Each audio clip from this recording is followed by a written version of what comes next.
Good evening. So, unboxing tayo ngayon guys na may dumating na parcel or na package dito from Minglanilla, Cebu.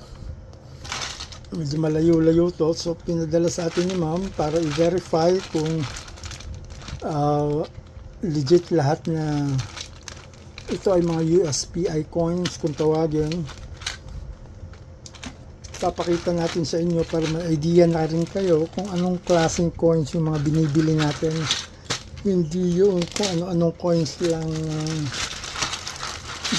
sinasabi ng iba.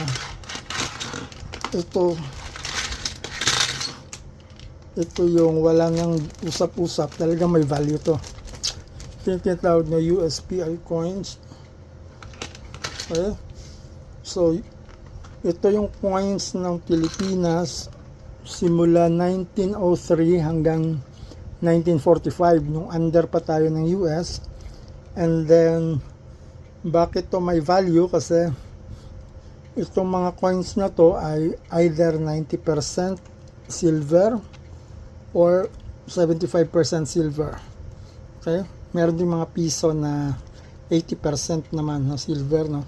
So papakita natin sa inyo kung ano itsura para baka mayroon kayo dyan.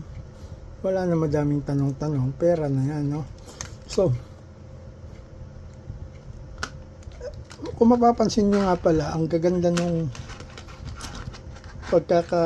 ni ma'am. Kaya natuwa rin tayo dito nung pinakita sa atin, no? Kasi talagang naka-enclose pa kada isa.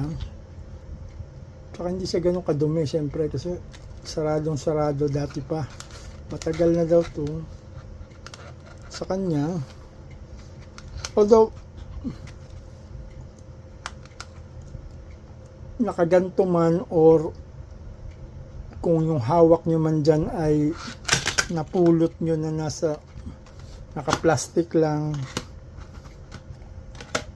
may mga lupa-lupa pa, maraming gano'n, no? Yung mga nahuhukay lang nila, parehas pa rin naman yung value yon.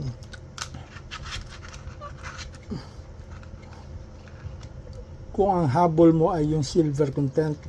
Although mayroong mga nagkukolekta nito na big deal sa kanila yung beauty, kaya nakaganto. Pero kung tayo bibili, although nakakatuwa makabili ng mga gantong talagang enclosed pa na malinis, pero kahit pa mga pangit na yung hawak nyo, ganun pa rin, bibilihin pa rin natin yan. Basta USPI coins 90